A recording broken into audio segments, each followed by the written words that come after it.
Incidenti, vittime, droga, alcol. Il mix mortale lungo le strade del Veneto e del Nord-Est riporta autentici bollettini di guerra con tante vittime, per lo più giovani under 30 e spesso under 20. Se a ciò aggiungiamo distrazione e uso di telefoni o navigatori, elementi comunque destinati a spostare l'attenzione altrove rispetto alla conduzione del veicolo lungo la sede stradale, si ha la percezione di autentici pericoli pubblici nella mobilità quotidiana, dove il rischio riguarda direttamente l'incolumità dei responsabili,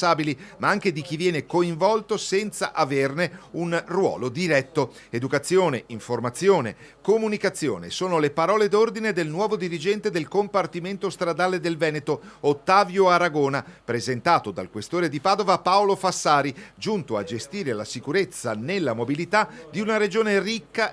di infrastrutture, ma anche di locali, non specificamente discoteche, e di voglia di bere, quando anche talvolta di sballare, come più o meno ha fatto ognuno di noi da giovane. Aragona parla sì di repressione e con un lungo passato nell'ordine pubblico c'è da credergli, ma preferisce sottolineare pure il ruolo cruciale della prevenzione. Il nuovo dirigente non lamenta carenze di organico ed analizza con realismo la situazione lungo le strade in termini di incidenti nel 2019 rispetto all'anno precedente. Appena insediato ho voluto vedere i dati che riguardano i servizi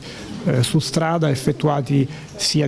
sulle strade statali che sulle autostrade e grazie anche all'opera del mio predecessore, la dottoressa Ricciardi, ho potuto rilevare che i servizi sono aumentati, i controlli sono aumentati in maniera sensibile e anche i controlli di tipo positivo, cioè con sanzioni applicate agli utenti per condotte scorrette, risultano in crescita. Noi dobbiamo mantenere alto il livello dei controlli cercando di ottimizzare le risorse, ma non possiamo assolutamente pensare che solamente attraverso lo strumento della repressione si possa contrastare efficacemente il fenomeno cosiddetto delle stragi del sabato sera a seguito appunto di assunzione di alcol o di guida sotto l'effetto di sostanze stupefacenti. È fondamentale lo stile di vita, bisogna che gli utenti della strada si rendano conto che assumere alcol o assumere sostanze stupefacenti, al di là dell'entità di queste sostanze che noi rileviamo